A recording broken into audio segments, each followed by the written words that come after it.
আসসালামু আলাইকুম ওয়া রাহমাতুল্লাহি ওয়া বারাকাতুহু। দর্শক শ্রোতা, আশা করব আপনারা সকলে ভালো আছেন।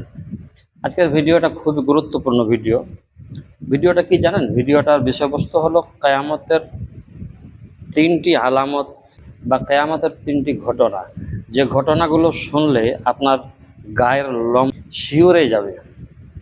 তো চলুন আজকের ভিডিওতে আমরা মাত্র তিনটি ঘটনা বলবো, ছোট ছোট, যেগুলো হাদিস রূপে আছে। রসুল আকরাম সাল্লাল্লাহু আলাইহি ওয়াসাল্লাম যেগুলো আমাদেরকে হাদিস রূপে শিখিয়েছেন, আজকে সেই বিষয়গুলো তুলে ধরেছি। তো দেখুন, আমরা সর্বপ্রথম বলবো, বর্তমানে এইসব ঘটনা মানুষ যদি শোনে তো মানুষের গায়ের লোম শিওরে যাবে।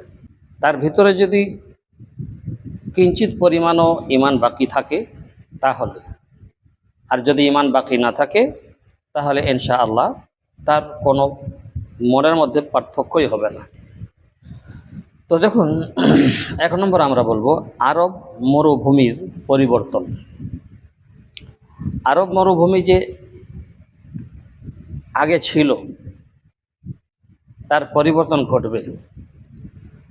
রাসূল সাল্লাল্লাহু আলাইহি ওয়াসাল্লাম হাদিসের মধ্যে বলেছেন যে আরব মরুভূমি সবুজ হয়ে যাবে।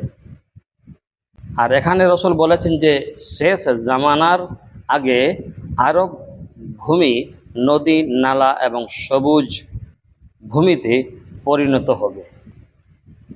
সত্যিকারেরই আজ আমরা দেখি খালি চোখে, তাহলে দেখা যায় যে সৌদি আরবের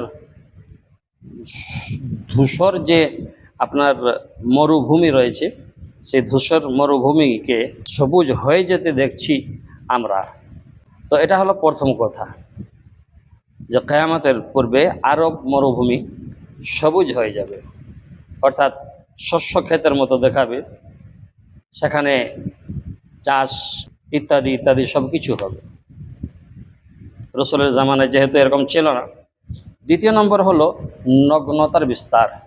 কিয়ামতের পূর্বে সমাজে নগ্নতা চরম বিস্তার পাবে। এটা রসুলের কথা, আমার আপনার কথা না। তো নবীজি সাল্লাল্লাহু আলাইহি ওয়াসাল্লাম এমন এক নারী দলের কথা বলেছিলেন যারা কাপড় পরেও উলঙ্গ থাকবে। কি বুঝলেন? কাপড় তো পরবে, কিন্তু কাপড় পরার পরও তারা উলঙ্গ থাকবে। শেষ জামানায় নগ্নতার বিস্তার পাবে। এবং কি করবে? এবং উটের কুঁজের মতো উঁচু করে তারা মাথার চুল বাঁধবে। বর্তমানে আধুনিক ফ্যাশন আপনার দেখতে পাচ্ছি সোশ্যাল মিডিয়ায়, তাই না? ভিডিও জনক আপনার ভবিষ্যতে বাণী মিলছে। সোশ্যাল মিডিয়া ভিত্তিক যে ভিডিওগুলো রয়েছে সেগুলো দেখে ভবিষ্যৎবাণী মনে হয় যে রাসূলুল্লাহ সাল্লাল্লাহু আলাইহি ওয়াসাল্লাম আজ থেকে 1500 বছর আগে এ কথা বলে দিয়ে গেছে। তাহলে কি হলো? দ্বিতীয় নম্বর আমরা বুঝতে পারলাম যে নগ্নতার বিস্তার পাবে। জি। তিন নম্বরে হলো সময়ের দ্রুত গতি। সময়ের দ্রুত গতি বলা হয়েছে, সময়ের যে বরকত, সে বরকত চলে যাবে শেষ জামানায়। কে বলেছেন? নবী সাল্লাল্লাহু আলাইহি ওয়াসাল্লাম বলেছেন। তো শেষ জামানার যে সময় এত দ্রুত কাটবে, এত দ্রুত কাটবে, যেটা বোঝাই যাবে না। একটা বছর এক মাসের মতো লাগবে, হ্যাঁ না? মাস আপনার সপ্তাহের মতো লাগবে, হ্যাঁ না? আর একটা দিন, একটা সপ্তাহ একটা দিনের মতো লাগবে।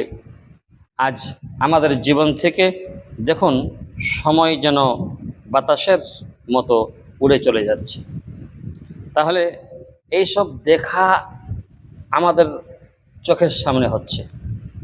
জি, আমরা আমাদের চোখ দিয়ে এসব দেখতে পাচ্ছি যে আরব মরুভূমি আজকে সবুজ হয়ে গেছে, হ্যাঁ না? নগ্নতার বিস্তার আজ পেয়েছে, আমরা দেখতে পাচ্ছি বাজারঘাটে, হ্যাঁ না, গ্রামগঞ্জে। আর তিন নম্বর সময়ের দ্রুত গতি। সময় এত দ্রুত পার হয়ে যাবে বুঝতেই পারবেন না। দেখুন, এই তো ঈদ, ঈদুল ফিতর গেল, ঈদুল আজহা চলে এলো, তাই না? তো এইরকমভাবে আমরা দেখতেছি, এরপরেও কি আমরা গাফিল থাকবো? এরপরেও কি আমরা বেখবর থাকবো?